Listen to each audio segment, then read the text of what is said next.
Police তাদের এই থানা থেকে ওই থানা, ওই থানা থেকে এই থানা নিয়ে যাচ্ছে, কবে মিসিং করিয়ে দেবে যাতে ওদের পাত্তা না পাওয়া যায়। তারপরে বলবে এটা ফেক। আমরা ফেক করি না, আমার ফেক করার প্রয়োজন নেই, আমাদের ফেক করার প্রয়োজন নেই। আমাদের রাস্তা বানানোর প্রয়োজন আছে, ঘর বানানোর প্রয়োজন আছে, ভাষা শেখানোর প্রয়োজন আছে, উন্নয়নের প্রয়োজন আছে। বলুন তো, আমি হিন্দি ভাষাকে স্বীকৃতি দিয়েছি, আমাদের সরকার নেপালি ভাষাকে দিয়েছি, গুরমুখী ভাষাকে দিয়েছি, রাজবংশীকে দিয়েছি, কামতাপুরীকে দিয়েছি, কুরুক ভাষাকে দিয়েছি, কুরমালিকে দিয়েছি, সাদ্রি ভাষাও হয়েছে। এই রকম অনেক ভাষা আছে। আমরা যদি স্বীকৃতি দিতে পারি বড় মন নিয়ে, তাহলে বাংলায় কথা বলে জেনে রাখুন, সারা পৃথিবীতে তার নাম্বার হচ্ছে ৫ম স্থানে। We are in number 5 Bengali speaking people throughout the world. আর এশিয়াতে উই আর নাম্বার 2। তাদের উপর অত্যাচার করছেন, আর যাকে তাকে রোহিঙ্গা বলে দিচ্ছে, যাকে তাকে বাংলাদেশি বলে বাংলাদেশে পুশ করে দিয়ে এসছে, পুশ ব্যাক করে দিয়ে এসছে, আমাদের জানায়নি। তাদের কাছে রেশন কার্ড আছে, তাদের কাছে আইডি কার্ড আছে, তাদের কাছে জমির দলিল আছে, তাদের কাছে আধার কার্ড আছে, তাদের কাছে প্যান কার্ড আছে। সব থাকা সত্ত্বেও কেন কেন এই অত্যাচার? মনে রাখবেন, এটা বাংলা। যারা দেশ স্বাধীন করতে পারে, সংস্কার করতে পারে, বিদ্যাসাগরের জন্ম দেয়, বাল্য বিবাহ রোধ করে দেয়, বিধবা বিবাহ চালু করে দেয়, সতীদাহ প্রথা সংস্কার করে। আর বাবা সাহেব আম্বেদকর, যিনি সংবিধান প্রণয়ন কমিটির চেয়ারম্যান ছিলেন, কোথার থেকে প্রথম এমপি হয়েছিলেন? বাংলার বিধানসভা থেকে। এই ইতিহাসকে ভুলে যাবেন না, বাংলার গুরুত্ব ভুলে যাবেন না। চায় পর চর্চা আর মন কা বাত। যখন আবুধাবিতে আপনারা যান, শেখকে গলায় জড়িয়ে ধরেন, তখন দেখেন ও হিন্দু না মুসলমান। যখন সৌদি আরবিয়াতে যান, জড়িয়ে ধরেন হিন্দু না মুসলমান। কদিন আগে গেছিলেন মলদ্বীপে, জড়িয়ে ধরে ৫,০০০ কোটি টাকা দিয়ে এলেন, আমাদের ১০০ দিনের কাজের টাকা নাই। তো তখন ঠিক করেন হিন্দু না মুসলমান। কেন আজকে দলিতদের ওপর অত্যাচার হবে সারা ভারতবর্ষে? আসাম গভর্নমেন্ট, বুঝুন, তার এখতিয়ার লঙ্ঘন করে চিঠি দিচ্ছে রাজবংশী ভাই বোনেদের ফরেন ট্রিব্যুনাল দিয়ে। আলিপুরদুয়ারে শীল পরিবার, দীর্ঘদিনের পরিবার, সম্ভবত তপশিলি পরিবার, তার কাছে চিঠি দিচ্ছেন। মতুয়ার যারা তপশিলি সম্প্রদায়ভুক্ত, মহারাষ্ট্রে তাদের উপর অত্যাচার করেছেন। কাকে বাদ দিয়েছেন?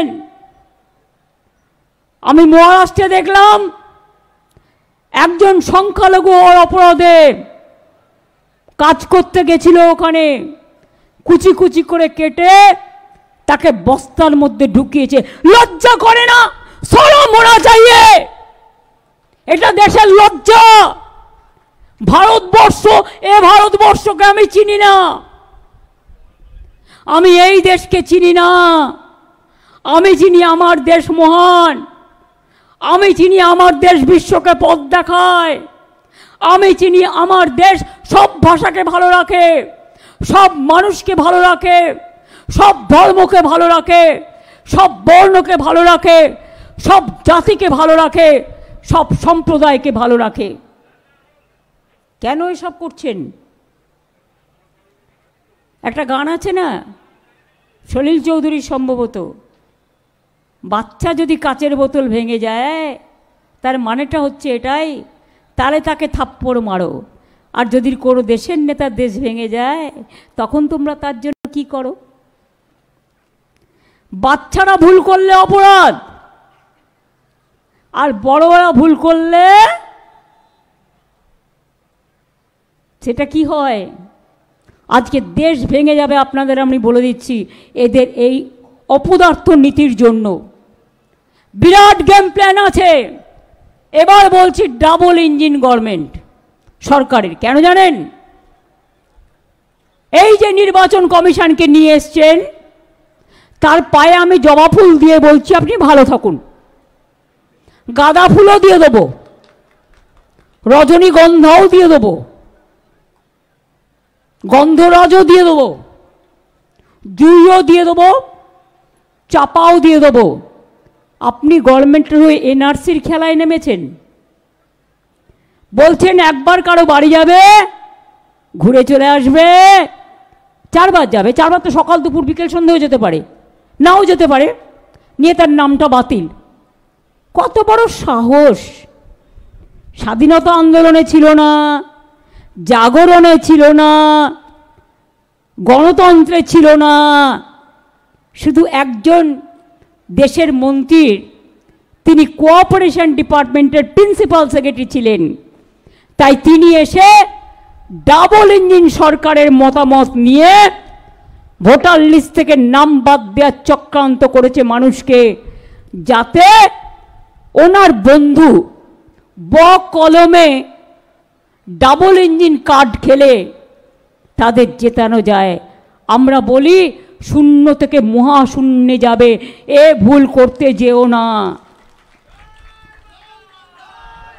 আমরা মাথা বুঝে সহ্য করি না,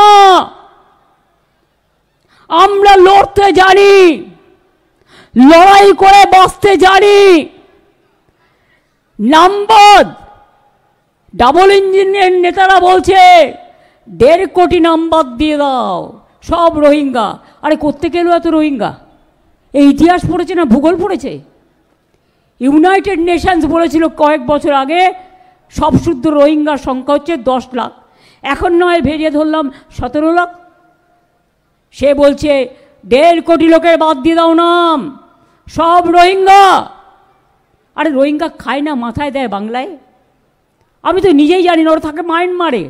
আর ওদের 9 লক্ষ লোক এখনও আছে বাংলাদেশ ক্যাম্পে, যতদূর আমরা কাগজের মাধ্যমে জেনেছি।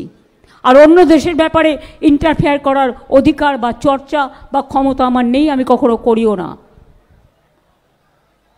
তাহলে কি বন্ধু, ভোটার লিস্টে কারো নাম থাকবে না, আইডি কার্ডেও হবে না, এপিক কার্ডেও হবে না, আধার কার্ডেও হবে না, প্যান কার্ডেও হবে না, বাড়ির দলিলেও হবে না। গুজরাট থেকে বসে ঠিক করছে লিস্ট। একটা বাংলার মানুষের সাথে 4টে গুজরাটি লোকের। আমার গুজরাটিরা